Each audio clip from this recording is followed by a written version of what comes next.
just want me to say what you want me to say. Well, I like the blue in your hair. Thank you. It's nice. Start. Okay, wow, start. Okay, I'm on. Wow. So, Go. I'm not there. When I went in, I knew that I loved Velvet Goldmine. That's one of my favorite movies. I knew that Christian Bale was playing Bob Dylan. Yeah. That was all I knew. Right. So I love how you have the different sort of actors swapping out different aspects of his personality. Where did you get that idea?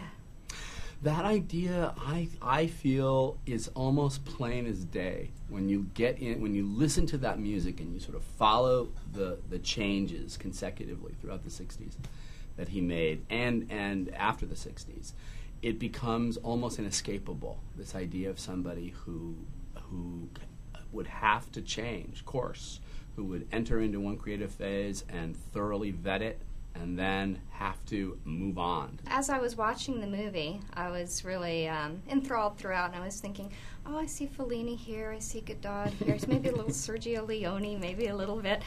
And then I read the press notes. I'm like, oh, okay, so I'm not the only one who got that. But how do you think that audiences who maybe aren't familiar with European filmmakers will respond to the movie?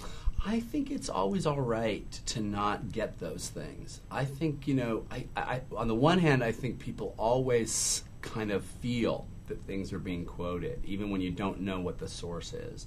But more than that, just to have the visuals of something like 8½, be kind of reconceived in this context says it all, because the visuals speak for themselves. You don't have to necessarily know where they came from to be affected by their power and their amazing Baroque sensibility. So I just wanted the kind of the molecular makeup of 60s cinema and the environment that people were surrounded by to be informing all of the visual choices in the movie. It doesn't matter that you get what they are. It means that you're just living through it and you're exposed to it again in this film. It is a visual and an oral feast, but you also have a lot of emotion going on throughout the film. And Heath Ledger, who's here today also talking about the film, why was he chosen for the emotional core, so to speak, of the Dylan character? He's just one of the most sensitive and brilliant actors of his age, I think, working today.